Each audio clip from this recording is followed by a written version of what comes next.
Welcome, everybody, to another episode. This is season 2.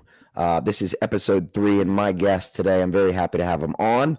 It's been a few times of my fault cancellations due to some technical issues and some scheduling issues with my own custody case. So I want to thank Jeff Younger for being my guest this evening. Jeff, how are you? I'm well. Happy to be here, Chris. Oh man, I'm so happy to have you. I'm going to let you introduce you as I do with most of my guests because nobody knows you better than you. I can tell the audience what I've read, but we've spoken a little bit, but why don't you give everybody a general idea of who you are and what you're doing on this show? Well, my name is Jeff Younger. My ex-wife began to transition my son to a girl starting at the age of 3, really before that when he was 2. And she used, she's a pediatrician. Her name is Ann Georgelis in Capel, Texas.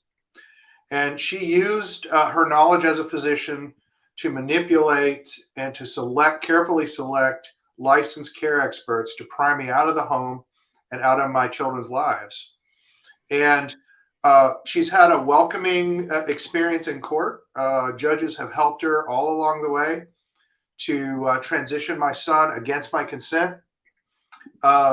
They finally found a pretext this year to take my children away from me completely. I haven't seen my son since July 31st. And they've allowed her to completely socially transition my son without my consent. So he wears a dress to school. He is taught at school that he's a girl. He uses the girls' restroom. She puts feminizing lotions on him that are high in artificial estrogens to retard the growth of his sexual organs. And all that's going on right now. It's being allowed by the courts. I don't even know where to start with that one. Well, let's get back to all that. Why don't you give us a background on you before that's sort of what's going on currently today? Tell us about your relationship when you met your wife, when you guys had kids, how the relationship went, maybe some things that you can sort of reveal about her past that might sort of tie some of this behavior in together. Because usually, whether it be mothers or fathers who behave this way, who don't think that this is an unhealthy practice on their own children, usually come from some sort of dysfunction themselves. So why don't you give us a background of your marriage, you're having kids and up until this point? Well, I met Ann online. We dated for about 8 months before we decided that we should think about marriage. During that time, I'm very conservative. I'm a Republican, very conservative. And during that time, she had some experiences with her family in California, and she had kind of made a switch to a kind of more of a conservative ideology, even around family issues. Mm-hmm. And so she told me she had 2 adopted daughters. I met her daughters. We decided to get married. She's the one who brought up marriage, and I wanted to wait a little while, but then she really pushed it. And we got married pretty quickly after we discussed it. So it's about, a little bit less than a year after we first met to when we got married. After I was married, some warning signs occurred. I found out that her brother had died of AIDS and had been involved in the bathhouse culture in San Francisco during the AIDS epidemic. Okay. And she hadn't quite told me the truth about her daughters. One of the daughters was adopted from her brother, who's a 3-time convicted felon in California and was looking at life in prison if he got convicted again, and had actually exposed this child to methamphetamine in the womb and after birth. And all of her teeth were rotted out at 18 months. They had tortured her with food and other things. So that's the kind of thing you kind of like to know when you're coming into a marriage, right? The other daughter was not adopted, but was in fact from a sperm donor that Anne selected, and she has no father. Um, that probably would have caused me not to marry her, Anne, Yeah. just by itself. And then I discovered that these girls had been raised with Anne's sister, which I didn't understand the implications of that, but her sister is a lesbian. And so these girls had never been exposed to any men until they were Right. 10 years old when I met them. And it's also odd that Anne lived this way, and I found out she hadn't dated or anything for 10 years. And so there were a lot of warning signs in the first 18 months of the marriage. Um, Anne became pregnant, or she talked to me about wanting to become pregnant. Right. And so we went to and used an egg donor. And we wound up having twin boys. So Anne carried the boys. Now, there were some strange things during the pregnancy. I caught her several times pressing on her belly really hard and pushing one of the children, down. And I thought, she's a doctor. Maybe she knows what she's doing. Mm. Well, my son Jude almost died in childbirth because he was pushed so far down that he got stuck. And he came out with a little bit of cerebral palsy, which some boxing classes and things that I've done with him over the years has really helped to remediate. Wow. I've come to believe all that was intentional. Mm. Then, as the boys stopped breastfeeding, she stopped breastfeeding at about 6 to 12 weeks. I don't remember where, but somewhere in 6 to 12 weeks. Mm-hmm. And she completely abandoned all the children with me. She started working 80, 90 hours a week in her medical practice. I had to start working from home because I was working for a bank at that time. And I was an enterprise architect for the 11th largest bank in the US. And, I'm taking care of these baby boys. I'm feeding them on a schedule with formula and breast milk that she's left, getting her daughters to school, doing homework with her daughters. And I'm doing homework with one of her daughters, the one who really was adopted. And she's in 4th grade. And I realize that she can't do the addition algorithm. She literally doesn't know how to carry or anything. Right. So I talked to Anne about this, and we had her tested. And sure enough, she passed the test just fine. So me being the statistician that I am, I went down to the school, inquired into the conditions of the testing, and discovered that they had created conditions in which it was very easy to cheat. So I asked them to test her alone. They did so, and she scored a 0. Wow. But what this meant to me, more importantly to me, was that Anne had never even done homework with her children. The other thing is that she had what I can only describe as a pathology in which she would pick a winner child and a loser child. Right. So, the only time I ever in our marriage had to use, you're the wife and you're just going to have to obey me on this one, was over this issue. So we would sit down, and the sperm donor child, she would always extol as being brilliant and better than the adopted child. And it was really crushing to this little adopted girl who had a special heart for him.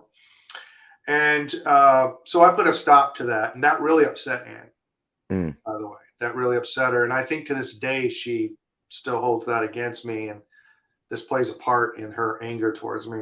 Sure. So all of these danger signs are happening. Then she convinces me to move houses and moves us into Dallas County. And within a year and a half, she files for divorce, and I'm in the most liberal county in Texas. Right.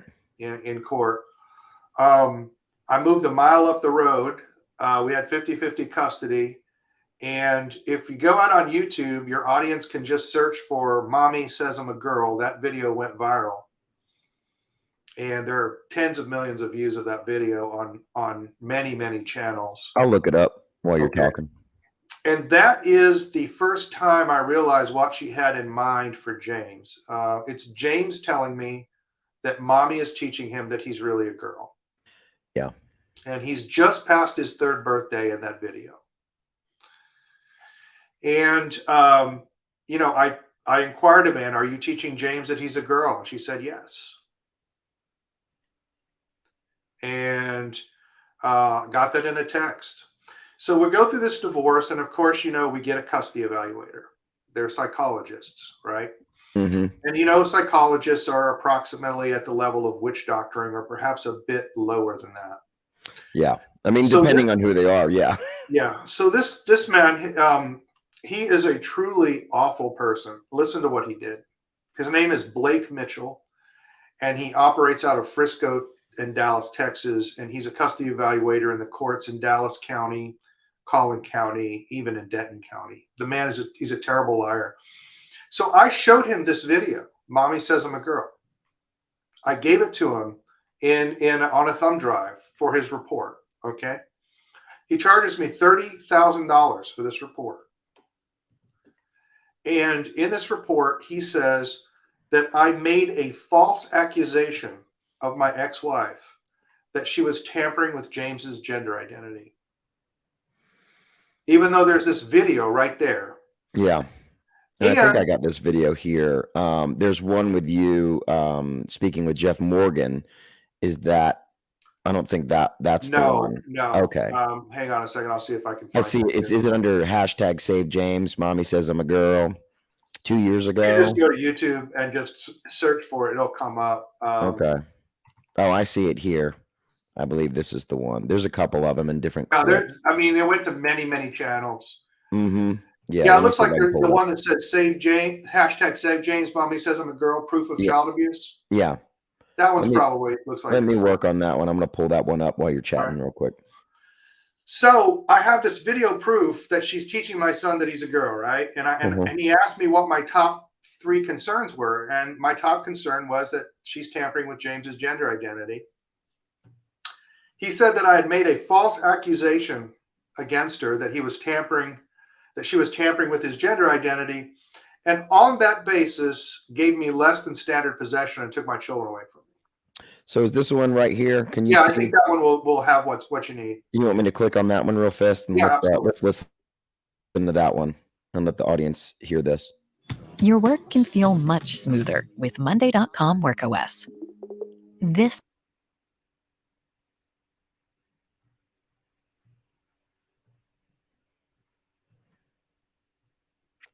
I'm not hearing any sound on it.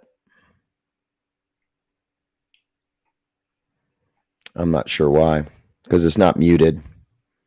Oh, you may try the other one. There's a bunch. Yeah, let me try on the other one, because I want the audience to see it, because I've seen it. I think this one might work. Okay. Let's try it. Well, you're a boy, right? No, I'm a girl. Who told you you were a girl? Mommy. When did she tell you you were a girl? Because I love girls. Oh, I see. So mommy told you you were a girl? Uh-huh. Does mommy do anything else like with a girl with you? Mm-hmm. Like what? Actresses. What does she do? She do put them on me. She puts dresses on you? Oh, wow. And what else does she do? She buys my headbands. Uh-huh. And she get me hair clips. Oh, hair clips? Okay. What else? Some microphones. What else? Like a skeleton. Does she do anything with your fingers? Yeah. What? She paints my nails. Why does she do that? Because I love like nail polish. Oh. So mommy puts you in a dress and puts nail polish on you? Mm-hmm. And what does mommy tell you? She tells me I'm a girl. Oh, okay. Girl? Uh-huh. You do?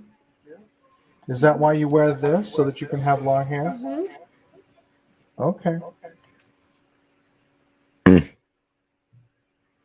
Now, after seeing that, remember this execrable liar, Blake Mitchell, a psychologist in Frisco, Let me Texas. cut this off.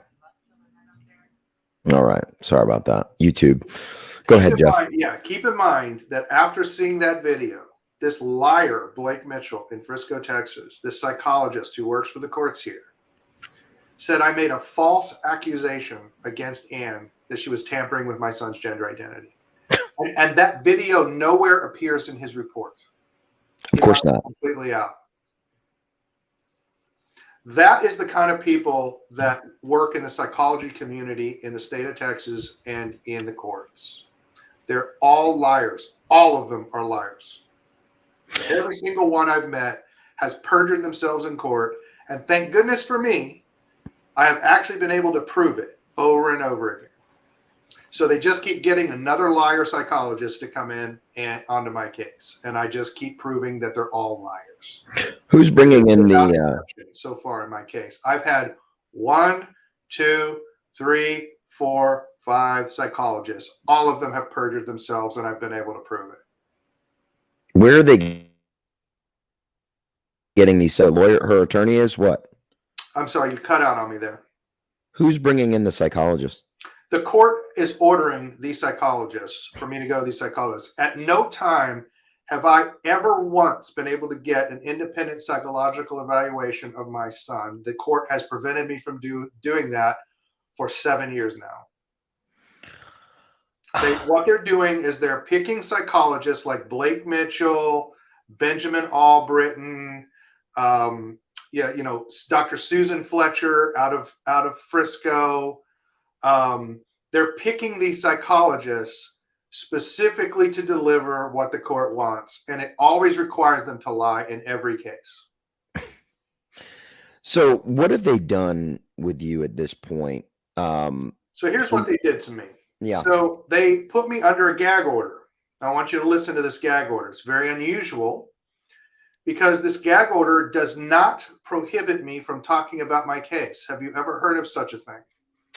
No. Please elaborate on what else this gag order does. I can talk about my case all I want. Yeah. But it does ban me from all social media, all television, all radio. Oh, interesting. All newspaper interviews or interviews of any kind. Like this. Yes. Yeah, all blog posts. I'm never allowed to make a blog post. This is a permanent injunction. This is until I'm dead. I can never make a blog post. I can never do a media interview. Technically, my media interview right now is illegal. The judge could throw me in jail for doing this interview. It prohibits me from talking about several political topics. I'm not allowed to talk about any transgender issue, any gay or lesbian issue. I'm not allowed to tell you whether my son is a boy or a girl. And the reason that this gag order was put on me is because I was extremely effective in the Texas legislature in trying to get a law passed that would outlaw the chemical castration and sexual mutilation and sex change surgeries of minors. I got it through the Senate. I had to defeat all of the Democrats in the Senate and the lieutenant governor, which I did. I got it into the House. It was a huge fight to get it into committee. I got it out of committee, which was another huge fight. And we could not get it through the calendar committee. A terrible man named Dustin Burrows, a state representative in Texas, blocked that bill and has condemned thousands of children to tortured and lives of despair. So I almost got it passed over the head of the Speaker of the House, Dave Phelan. So, I mean, we put so much pressure on the legislature. We shut their phones down. We shut all the phone trunks down to the legislature several times. There were some offices that were recording hundreds of lobbyists for my bill. We put more political pressure on the Texas legislature than almost any bill in Texas history. And the Democrats in Dallas County wanted to shut down my political activism. And that gag order is orientated to prevent my political activism and to prevent me from running for office. Which you are. Which I am now. So I'm a candidate for state representative in House District 63, which is in Flower Mound, Lewisville, Texas, in southern Denton County. And that gag order was specifically designed to prevent me from seeking office in this state. And if you think that gag order could be any more constitutional, I don't think there's any other human right that it could possibly violate. So every interview that I give, I tell the judge directly, I've told the judge this in court, I will never follow your gag order, Judge. Judge Mm-mm. Mary Brown in the 301st District Court. It is an illegal gag order. And under Texas law, all unconstitutional orders are null and void when they're issued. I will never follow your gag order. If you believe that that gag order is legal and constitutional under the Texas Constitution, Judge Mary Brown, you are obligated to give me the maximum sentence for criminal contempt, because I have contempt for your order and I will never follow it. Mm-hmm. I have a writ of habeas corpus already prepared. Let's go to the Court of Appeals and the Texas Supreme Court and see who's right, you or me, Judge Mary Brown. Right. It's an illegal gag order specifically designed to prevent my political expression. That's how desperate these people are. That's how desperate they are to maintain control and power over my son and to sexually mutilate him and to set him on a path to the 20 times higher suicide rates. His sexual organs are not growing naturally. He'll have micropenis for the rest of his life. He'll be sterilized, will never be able to have children. This is what this evil judge, this child abuse judge, Mary Brown, is doing to my son right now. So, wow. So everything you just said again is illegal that they're telling Completely you to do. illegal. Completely illegal. And I applaud you for not following it. Unfortunately, there are a lot of men out there that just won't stand up for themselves and for their kids, and that's part of the conditioning that's taken place. You are correct. I'm not built that way. You're not built that way. That's why we're here having this conversation. We have to get over this. There are a lot worse fates than going to jail. I know. I've been. It's not great. It's not great. But at some point, the loss of your honor is far worse than going to jail, and the fact that people wimp out mm-hmm. on their kids. Yep. They are teaching their sons this same simpish behavior, this same contempt for their ancestors, apathy, who fought and died for these freedoms, and that is just the scummiest behavior imaginable. I agree. If you are a father, you are morally obligated to disobey the courts when they harm your child. Yep, absolutely. Jeff, what have you been to jail? Have they thrown you in jail yet? No. They know that they stand no chance of enforcing that gag order. That gag order is so over the top. They have no chance on it. So what they did instead, listen to the reasoning here. Here's what this child abuse judge, Mary Brown, in the 301st District Court in Dallas County did. She said, well, look, that gag order is part of an order that was entered in the best interest of your son. You're not following the order. Therefore, you're not acting in the best interest of your son. Therefore, you can't see your sons except in supervised visitation. I have less visitation than convicted pedophiles in Texas. These visitations, these supervised visitations, would cost me $600 per session. Mm-hmm. I corresponded with them by email prior to setting up a session. They will not allow me to change my son out of address if he arrives. They will not allow me to call him by his legal name. They will not allow me to use male pronouns. They will not allow me to pray with my sons about nor teach him traditional teachings on Christian teachings on sexuality and gender. So I just told them I'm just not going. I'm not going to participate in the abuse of my son. My son is 9 years old now, and this started when he was about 2.5. God, you can't pray with your child and literally and I can't even talk with him. This is a big one for the psychologist. I'm not allowed to talk to my son about the future I might have with him. Yeah, that's strictly prohibited. It's in like big capital letters in the agreement. These people are absolutely insane child abusers. This child abuse judge, Mary Brown, in the 301st District Court in Dallas County, has hooked me up with these child abuse psychologists, and they're going to deliver to her whatever answer she wants. Have you asked for a recusal of this judge? Because clearly she's Yes, we insane. lost a recusal. Listen to this Of one. course. So this will tell you how corrupt the judges are. Any judge that you meet, you should generally hold them in contempt. You should generally, when you meet a judge, you should generally think that you're meeting a person who was probably abusive of authority Hmm. and worthy of nothing but hatred from you. So my judge, a group of activists led a protest in front of the judge's house. Judge Mary Brown of the 301st District Court, Dallas County. They led a protest in front of her house.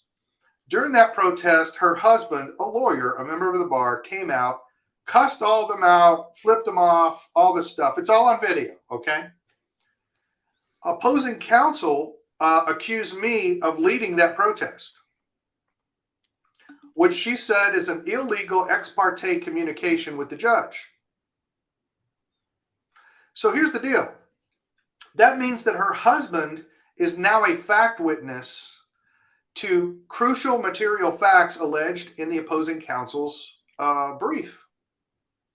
Under the Texas Rules of Evidence and the Texas Rules of Procedure, if a judge's husband is a material witness to facts in the case, the Right. judge must recuse. Right. This judge has refused to recuse, even though her husband's a material witness. So basically, we So we filed to recuse her have judges all over this country breaking the law, all the time. and I would say it's over half. Oh, I would say it's literally 100%. I would say it's literally 100%. Yeah, If I mean, you I meet would a say at judge, some the point a default judge setting broke. needs to be, I hate you, you're a lawbreaker, and you abuse citizens. That needs to be your default setting when you Right. meet a judge. Right.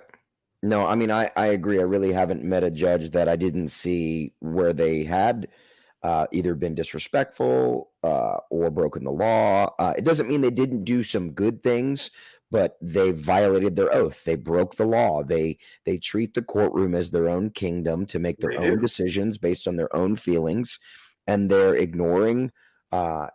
These people are going in there, like you said, your ex and or the therapists are going in there and committing perjury essentially, Constantly. or lying, making flat out lies. And this is happening every single day in our courts. And unless you've been in this, you wouldn't even believe what we're talking about right now. Oh, no. A lot of people don't believe this stuff's actually happened to me. It's amazing. It's all in the court record. You can I go read didn't it. know, the majority of the stuff. I mean, I know the general story, but some of the things that you're telling me right now, I'm just like, really? You can't pray Oh, with your yeah. kid. You can't run Listen to this for one. So office. a lot of people don't know this. This is true in all the 50 states. I've checked on this. It's definitely true in Texas, but it's true in all the 50 states. Parents do not have a right to the medical or psychological records of their children in any state. In all the states, these crazy lying witch doctor psychologists are allowed to exert their own privilege of confidentiality for the child against the parent. This has come up in my case. My son told the court-appointed psychologist 4 times in the month of July that he wants to be a boy and wants to go to school as a boy. She never responded to him. She never gave him any indication that she had even heard him.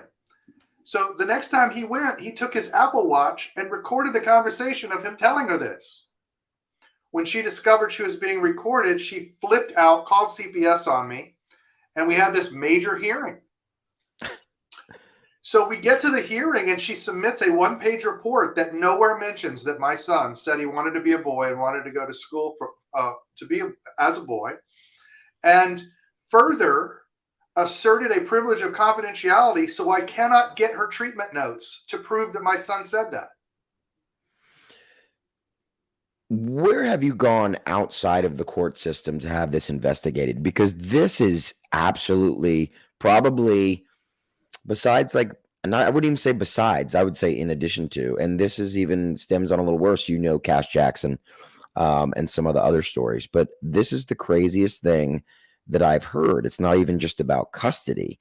This is about taking away every right that you have, not just as a parent, but like they're violating like a bunch of constitutional rights, even your own personal speech. And you can't run for office. That's exactly why people run for office when there's an issue in the system. You can't create an issue in the system, and then tell people not to run for office. Right. What and you live in Texas. I live in Texas. I mean, no one would even think that Texas would even have this problem. Man, we have huge corruption problems in Texas, man. Don't forget, we trace our history through Spain, Right. not through England.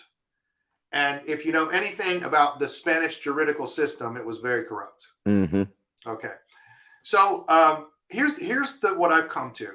First of all, prosecutors are never going to do anything against judges. You just got to get that out of your mind. It's not going to happen. You are never going to get a federal court to take a family court case and discipline a family court judge. They have the domestic relations exception in the federal courts where they won't even take cases from family court, even though they're supposed to, and Congress has set their jurisdiction to include family court cases. They have set their own rules. They just don't take these cases, period.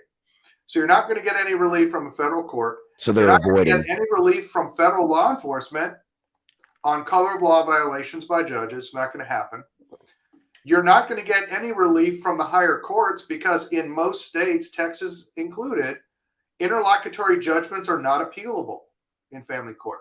In every other court, civil and criminal, you can appeal interlocutory judgments. You cannot do that in family court. And that means that there's no oversight over these judgments that are made by the court. So the only remedy available to us is to go to the legislative branch. And the legislative branches in the states have got to start exercising their right of impeachment. Right.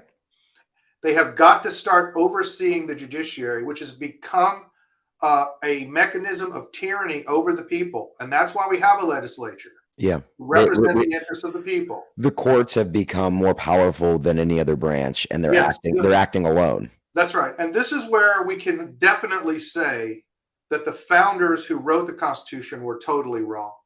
Yeah. They thought the judiciary would be the weakest branch of government. They really worried that it would be too weak.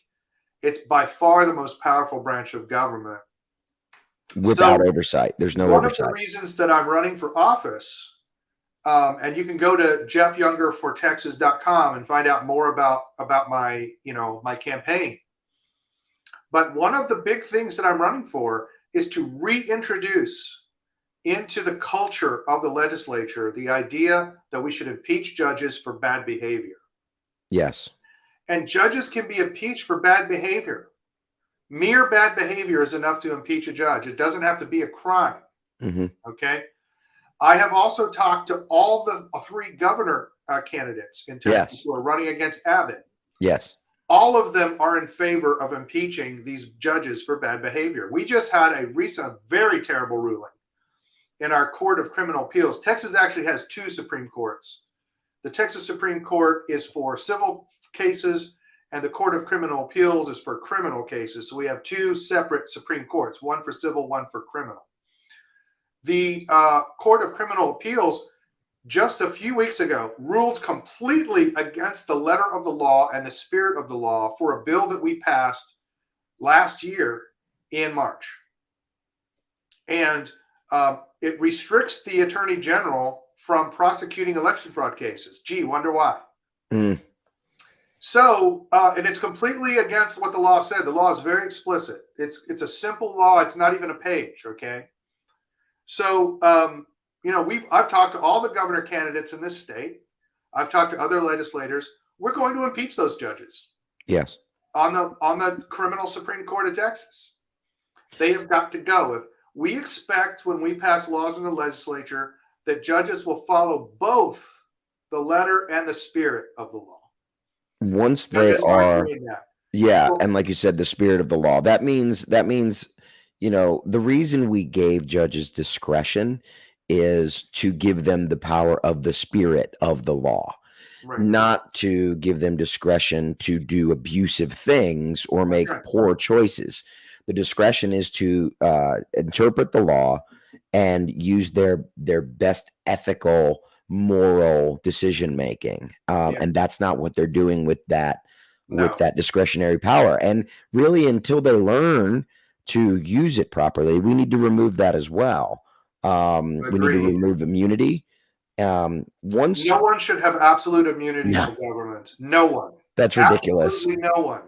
That's But ridiculous. I do believe everyone should have qualified immunity. I'm different in this regard. Right. Police officers have qualified immunity. If Correct. they reasonably believed that they were following the law, you can't prosecute them, right? Right. But I think even citizens should have qualified immunity because To a the degree, laws yeah. are so complicated that nobody really knows what the laws say half the time. Oh, it's messy. Yeah, It's they're messy. right. So think about this. A police officer has qualified immunity. If they just believe they're following the law, sincerely believe it, they can't be prosecuted. But ignorance of the law is no excuse for you as a citizen. Jeff, I want you to. This is going to be one of those comments that I'm going to let you have, but it rubbed me the wrong way when I read it. I'm going to let you read this, or I'll read it out loud. Okay. I don't see why this is such a big thing.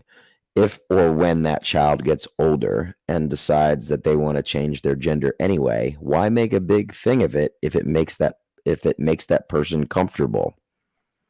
Couple of things. One, Good. socially transitioning a child is not a neutral intervention. It pushes a child towards an abnormal gender identity. Mm-hmm. Children who maintain this abnormal gender identity tend to go on to what's come to be called affirming hormone treatment. What it really is chemical castration. They put them on puberty blockers, and then they administer cross-sex hormones, which permanently sterilizes them. Mm-hmm. All of the children that go on to cross-sex hormones, 100% of them go on to have surgery, irreversible surgery. The suicide rates after chemical castration are 20 times higher than the national average. After the surgery, it's 28 times higher. Okay? Children don't know enough about gender, sexuality. They don't know enough to make decisions about this stuff. Right. That's why we have parents. Here's how I've often pointed this out to people. I said, look, do you let your kid decide what they eat? Right. Do you let your child decide what clothes they're going to wear? My kid wants to drive my car. Yeah, exactly. You do not let children make these lifelong decisions that could have lifelong consequences. In most states, in fact, all the states, it's illegal to give children tattoos. Can you imagine if a parent gave a child a facial tattoo? Right. That parent would have their children taken from them because you just made a lifelong decision for the child that they could not consent to. I've got tattoos, Jeff, on my body from when I was 18, and I'm like, I wish I could take that one off. But Exactly. We don't let parents give their kids cigarettes to smoke or other things like this. They cannot make decisions that have lifelong consequences for children. Hope makes a comment. Parents are not free to do anything that they want to their children. They're not free to do that. Okay? Hope makes a comment here that's wrong. This is wrong, Hope.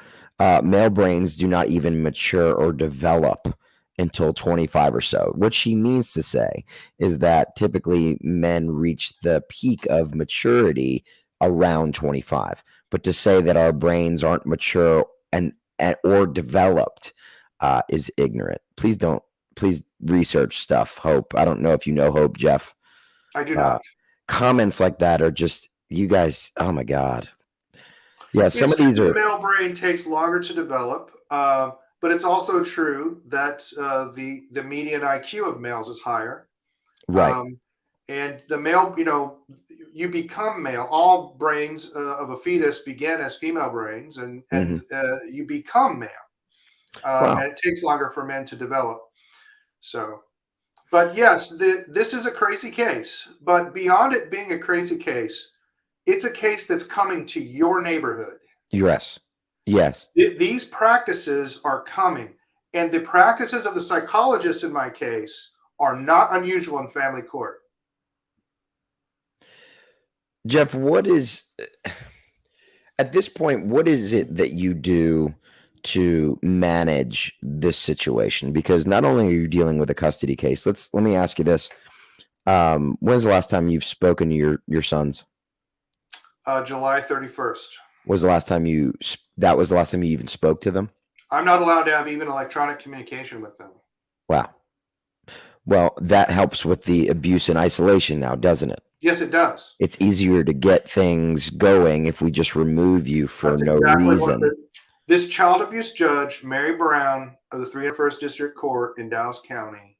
Have you noticed I name names? Oh, yeah, I'm the same We way. need to start doing that. Yeah. We need to start naming names. This child abuse judge, Mary Brown, 301st District Court, Dallas County, specifically wanted to remove the masculine influence that I had over my son because it became very clear to the court that if I have mere 50-50 possession, James is going to reject the female identity. Here's the thing to recognize. All of you who are skeptical, the lady who was skeptical, well, why there's such a big deal, listen to this one. My son has never presented as a girl to me. So my son presents as a boy to everyone except when he's with his mom. Okay, he only presents as a girl with his mom. Right. Why would the court privilege the abnormal gender expression rather than the normal gender expression with me? And there's only one explanation for it. Judge Mary Brown of the 301st District Court in Dallas County is a child abuse judge, and she is doing what I call identity law. Mhm. She's applying a certain kind of transgender sexual ideology onto her interpretation of the law. He is pleasing mine. Laura Thompson is correct. My son has never. directly told me that mommy won't love me if I'm not a girl.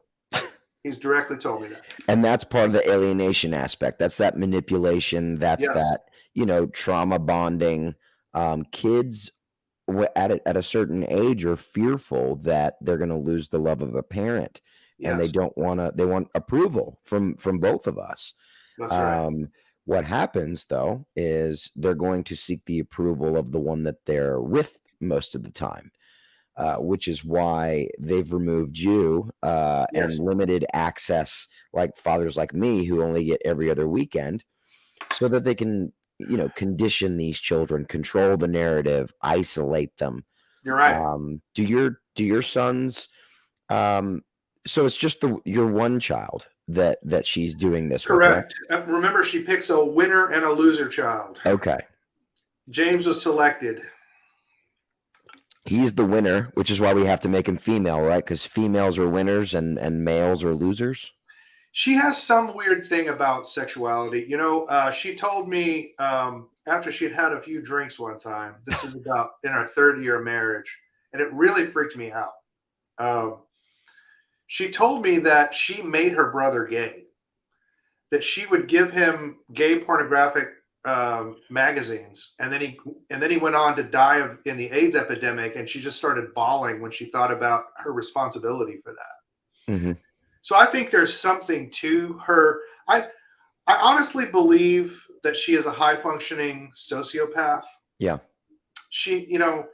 I think she looks at people, but her children especially, as more or less complicated machines that she can program to do what she wants. Computer, just possessions, things that, she's just altering and customizing. Yeah.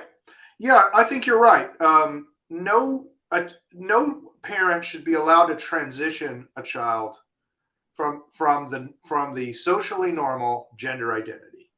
That's right. for the decision of an adult to make. When they're 18, they can make their own decisions. Mm-hmm. But in Texas, I really think that it should be considered presumptive child abuse to cross-dress children and to lie to them and tell a boy that he's a girl or tell a girl that he's a boy. Absolutely. I mean, you can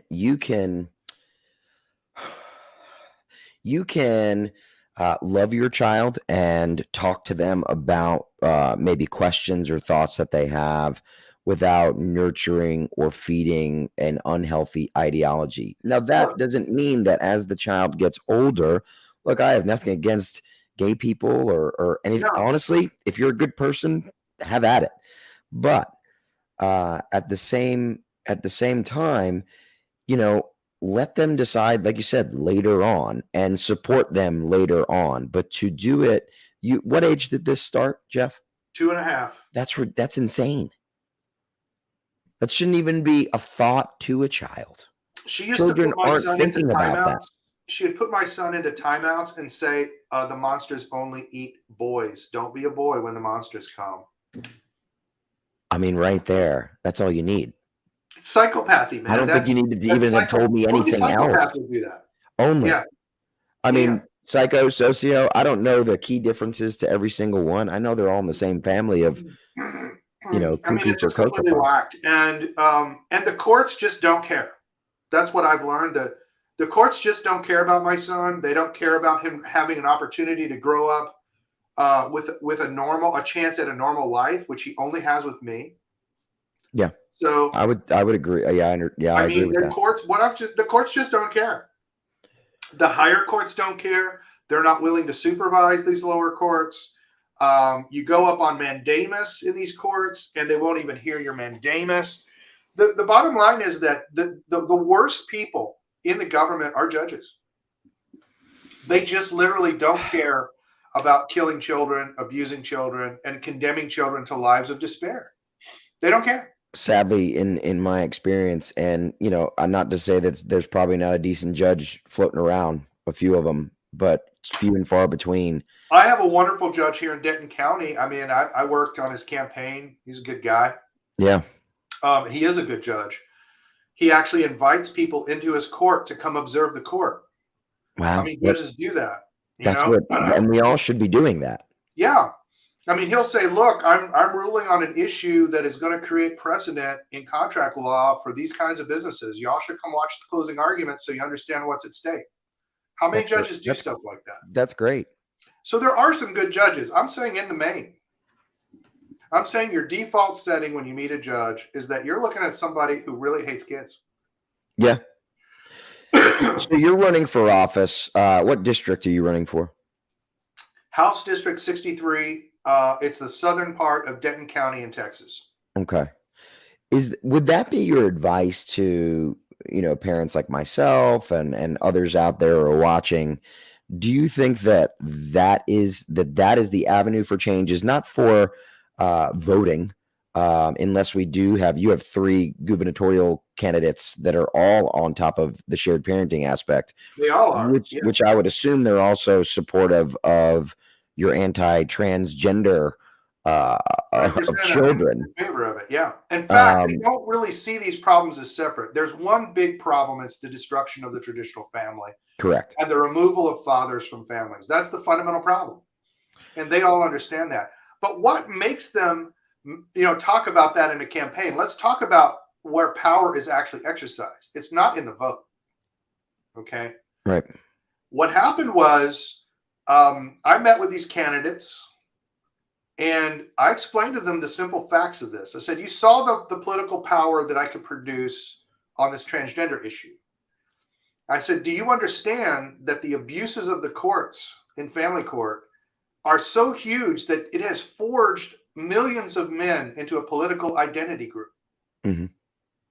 And by simply adopting sensible policies, you can get 1 million men to vote for you. Right. Okay. That's how votes are important. Okay. Right.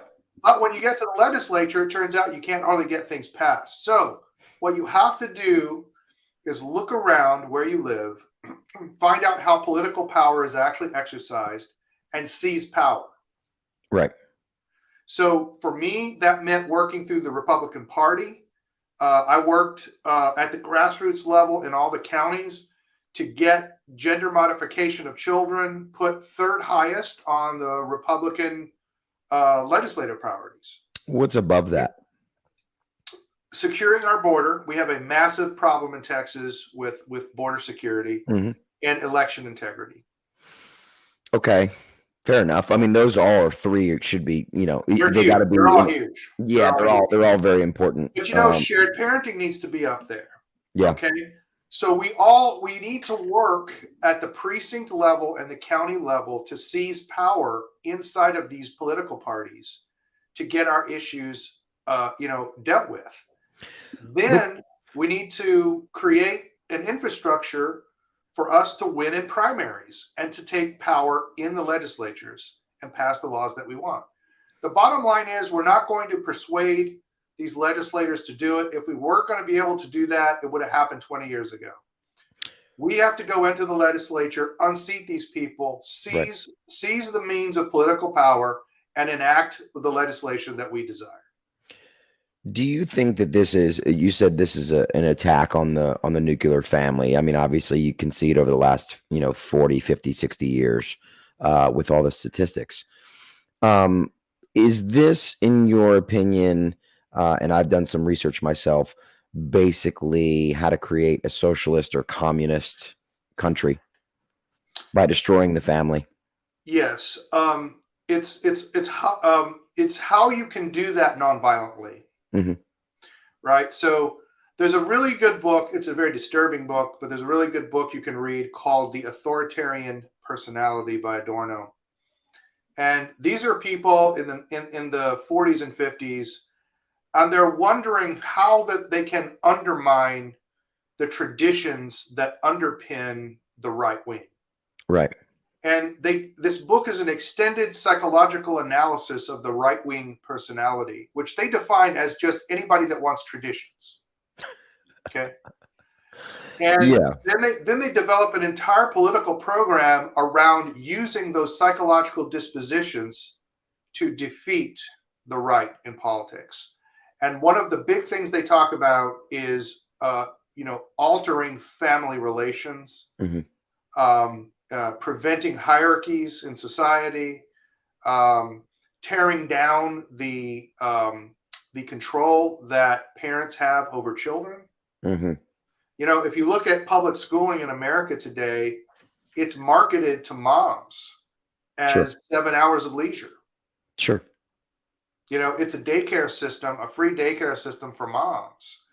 Oh yeah, trust Um, me. I pay child support. My ex doesn't work, sends my yeah, kids to school, took my kid out of daycare so that she doesn't have to pay the daycare and pockets all the child support and lives off that. isn't that amazing? She's been doing it for over 6 months. It's amazing to me, not to get too far into that, but that a judge will tell a father, and I've seen it many, many times, not to say that it doesn't happen to women. Increasingly, it is happening to women, by the way. Yeah, yeah. Well, they'll tell the father and or mother, get a second job. Oh, you can't afford that, or you can't pay child support and afford your own home when you have your kids every other weekend.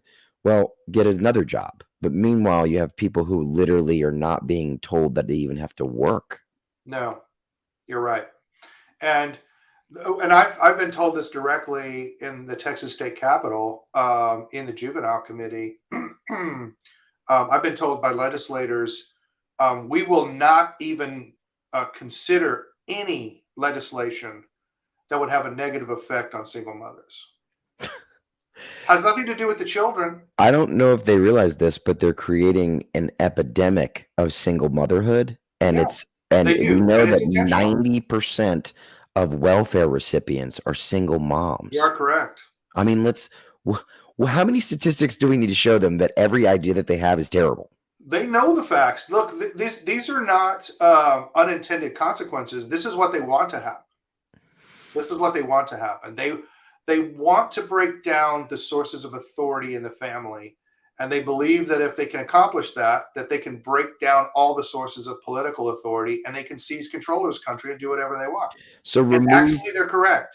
remove the father, which is the essential the authority of a family, Yes, and then basically make the children and the mother dependent on the system, yes, and dad helps provide the welfare through things like child support and all that, and he yeah. pays back into the system Well, to help child it. support is the largest transfer of wealth in the United States. Right, right. And it's looked upon by Democratic legislators in Texas as a form of welfare for mothers.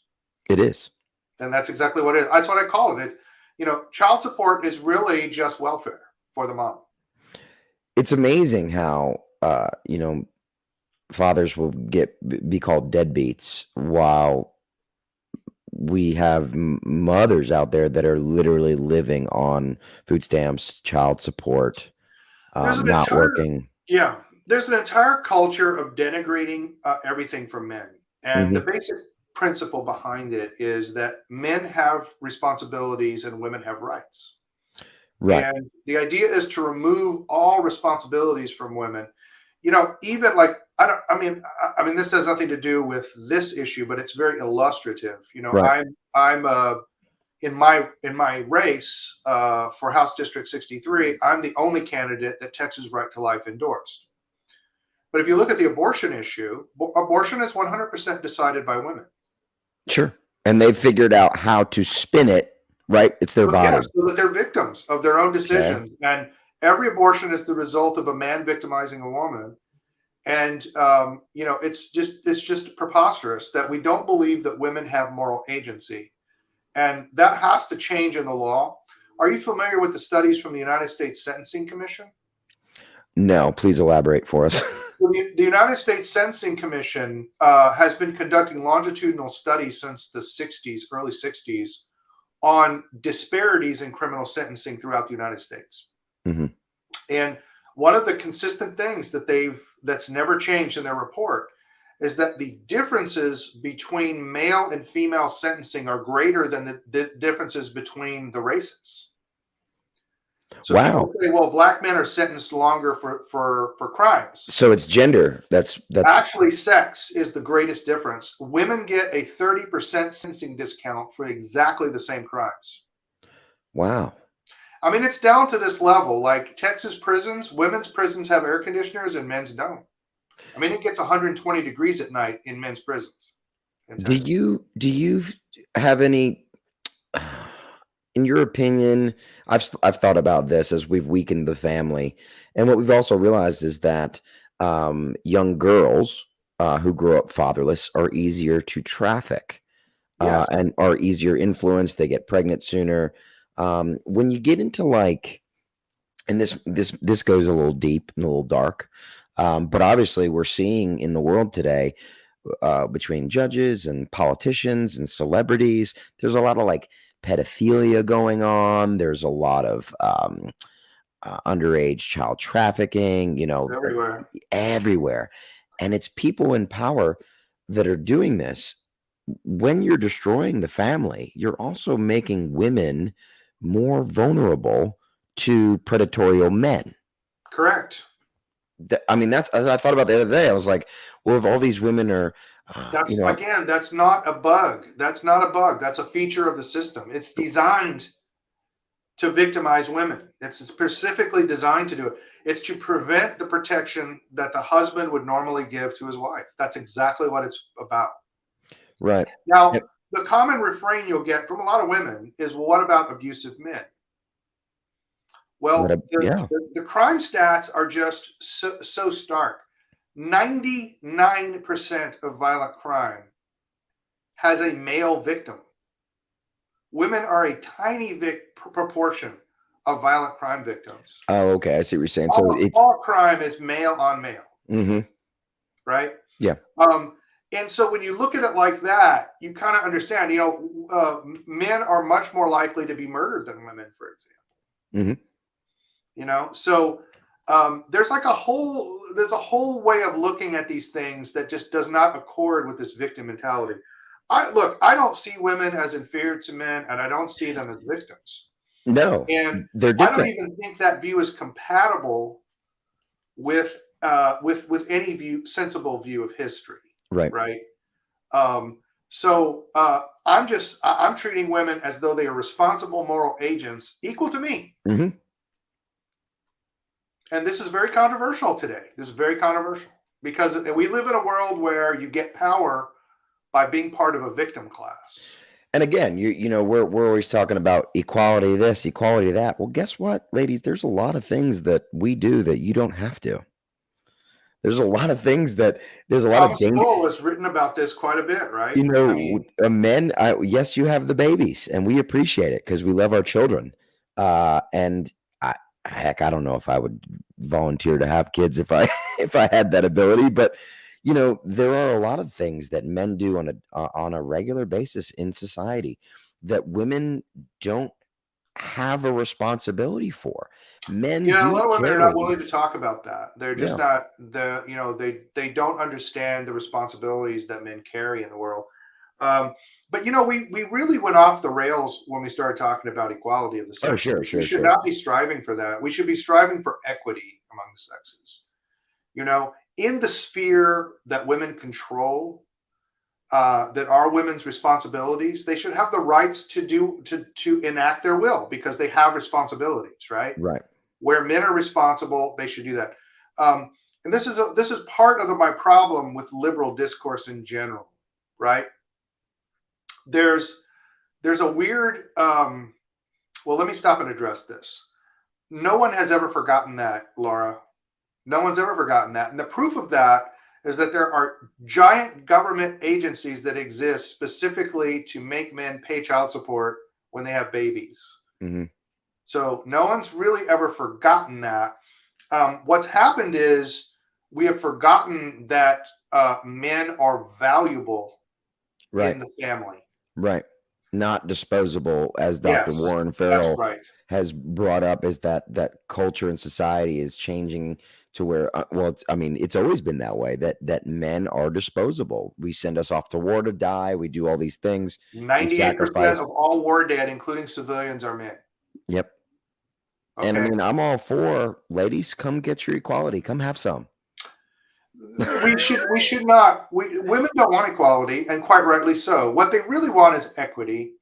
The problem is that for a lot of times you encounter situations where young women have been taught that they should be 21st century feminists while men should be 18th century gentlemen. Right. That's not Right. sustainable. Right. That is not sustainable. Right. I mean, and it's a flip-flop of power. It's not saying, hey, we want There equality, is. like you said. But there's a deeper problem with the liberal conception of what rights are. Mm. And it's something we don't ever talk about. This is simply an application of it into with the sexes, but it's a problem where the Enlightenment just went completely wrong. The Enlightenment thinkers were just wrong about this. Right. In the ancient world, nobody talked about rights first. They first wanted to know what your duties were. Responsibilities. Once they knew your duties or responsibilities, you would then get rights sufficient to exercise your responsibilities. Because it's in no way just to give someone responsibilities if they don't have the right to act to do the responsibilities, right? Right. We have forgotten that rights and duties are just the flip side of the same coin. We speak about rights as floating abstractions. You have a right to freedom of speech. Well, what is your duty then with regard to speech? Right. You have a right to keep and bear arms. Well, then what are your duties with regard to keeping and bearing arms? We don't even really talk about that.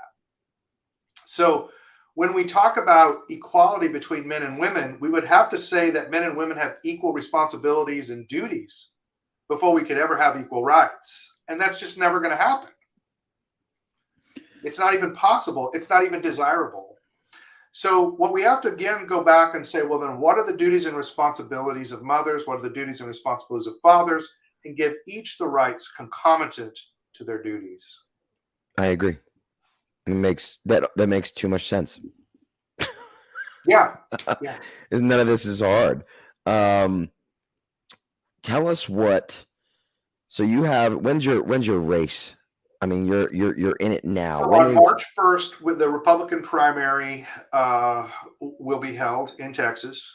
My race will pretty much be settled in the primary. Whoever wins the primary will definitely win the race. I'm in a +10 Trump district, so it's just not going to happen that a Democrat wins here. It is a 4-way primary, so we'll probably go to a runoff. Okay. But if you're in District 63, if you're a mother who cares about ending, transgender child abuse in Texas, if you're a father who cares about family court reform, go out to my website, jeffyoungerfortexas.com. I have comprehensive programs for family law reform, closing the border, ending transgender child abuse, and these are backed up by actual laws that have already been written. I've already authored laws for these, and I'm prepared to begin negotiating in the House to make these things happen. One of the things I talked about, for example, is making interlocutory judgments in family court appealable, because the judge just took my children away. I can't appeal that. It's an interlocutory judgment. There's no way to get a higher court to have oversight. We need to fix that. There are a lot of things like that I'm looking at fixing. If you care about children, please get involved in the primary if you're in my district, because I'm going there to make a difference, and I have already built a small coalition in the House to start working on these issues, and we can accomplish it if we can get the people in the House that have the will to do it. Absolutely. Jeff, tell us a little bit about what you do. Obviously, you haven't seen your kids in a while, so you're going through the custody aspect of it. But then, of course, on top of that, the horrific, situation with the transgender and all that we just discussed. What is it that you do to keep yourself focused and healthy without sort of going off the deep end? Okay, there's a couple of insights that I came to. I was in a deposition and I realized that the fact that I was being very calm, surgically calm, was infuriating the opposing counsel, and it was destroying their ability to depose me. They want I reaction. realized that as a man, Mm. your ability to remain calm is a huge weapon. As long as you're calm and rational, hmm they really have a hard time finding any weapon to use against you. Okay, that's the first thing. Okay. That's a defensive thing. That's not an offensive thing, right? It's a defensive thing. If you can remain calm and think of it as a weapon, many men can see things better if they understand something as a weapon against the other side. Being calm is a weapon that Okay. you wield. Okay, that's the first thing. That's good. The second thing that I've learned is you have to be productive. So, when I was in the Marine Corps, when my men would become dejected, my squad would become tired or dejected or defeatist, which is very easy to do when you haven't had food for 2 days. Yeah. It's 15 degrees outside and you're wet and you're not going to be able to get dry and there's no end in sight. And oh, by the way, the water supply is limited. You're rationing water. It's very easy in those situations to get down on yourself, to become dejected. And the answer in those situations I learned from practical leadership studies was to just get my squad to make its life 1% better. Right. If you can get a poncho over your head and get a flashlight out and find out where you are, you're 1% better than you were before. If you can dig a small, shallow fighting position to make you more secure, you're 1% better than you were before. So I keep myself busy always, just making myself 1% better every day. Everything is just 1% better. Right. And as long as I'm moving forward, despondency and despair, they just don't kick in. Right. So this is a fundamentally masculine value. You must be productive. If you are not being productive, if you are not making your situation better, if you are not making your kids' situation better, you are going to feel like crap. Yeah. And you know why? You should feel like crap. Yeah. Because men should get off their asses and be productive. Well, feeling like Get crap. off your ass and are productive and act like a man. Surprise! You're going to feel better. Feeling like crap is your body telling you to do something. Do something. It's wanting to make you uncomfortable, not Be for calm. you to dive deeper into feeling like crap. Yeah. And Be I've calm and struggled with it. rational. That's your main weapon. Mhm. And being calm and rational, get productive. That could be a lot of things for different people. Yeah. I write letters to my sons. Mhm. They're not letters for 9-year-olds. They're letters for their adult self. Yeah. I don't know if they're getting them. I don't know if they'll ever read them. But I suspect when they get adults, they will read them. Right. And they'll be meaningful to them. Right. There'll be an unending trail of communication. I've got friends who are going to put up my campaign signs in Capel along a corridor that my ex-wife has to travel to exit her neighborhood. So they're going to see me up there with pictures of my boys saying, I'm running for office to protect my sons. Yeah. Amen. That makes their life 1% better. Yeah. Okay. Mhm. So, for me, it's doing research for my books. It's block walking on my campaign. I have a plan to get in the legislature, right? I'm making, even if I fail, I've made the situation 1% better. They can't ignore these issues. Right. See what I'm saying? Yeah. So it's about being productive. And people think that productivity unfortunately, they think it looks like clicking likes on social media. Okay. That's not what I'm talking about. Right. I'm talking about what we used to call being in the meat space, being in the real world. Okay. It's about seizing political power. You have to think like that. You cannot think about, I'm going to just do a protest, Right. or I'm going to do an angry rant on Facebook, or I'm going to post a meme. Right. Those things are good, but those are propaganda techniques. Mm-hmm. They're part of a larger scheme to seize political power and direct the course of events in this country. Right. You have to get it through your head that you have to be part of a plan, part of a movement to seize political control and political power, and then to wield that power. If you don't think in those terms, you're fundamentally thinking in an effeminate way. Right? An effeminate way to think about things is to say, oh, I've got to persuade people. I need to achieve consensus. No, no, no, no. We're going to seize power and force the government to do our will. Right. If you take that attitude, so there's really three things, right? Be calm, be productive, and have the attitude that you will seize control and force your opponents to do your will. That sounds good to me. I like it. Sorry, Jeff. I went on too long, but you know. Jeff, no, not at all, man. I'll give you a couple minutes to close out. What is it you want to tell the audience? Look, there's three kinds of people that care about these issues. Okay, and this is true of any movement, Mhm. right? There are people who are fighting. I'm one of those. You're one of those. I have friends in Texas who are also in this fight, right? There are fighters. Then there are people who support the fighters. And then there are people who just don't do anything. Right. Right? You just don't do anything. Mm-hmm. So first of all, we need to be trying to get people who aren't doing anything to become supporters. Mm-hmm. And trying to get more supporters to become fighters. Right? So if you're sitting there and you're a supporter today, you're a person who is comfortable, maybe you don't have these problems, but you worry about these issues, you're a supporter. Find somebody to get behind and support them and help them take political power. Okay? So anybody who's in my district, anybody who's cares about these issues, I could use your support. A lot of people could use your support. I'm not the only one. Yeah. Right? Look around in your local area, your local county, in your state, and find people who you can support. Don't be that person who doesn't do anything on these important issues about children. The future of the country is going to be decided by the upbringing of the next 2 or 3 generations of children. We're really at a tipping point in this country. I agree. So, it's time to really pick a fighter, support them, help them gain power, and we can make a difference. Sounds beautiful. Jeff, thank you for coming on. Thank you. We're going to do this again.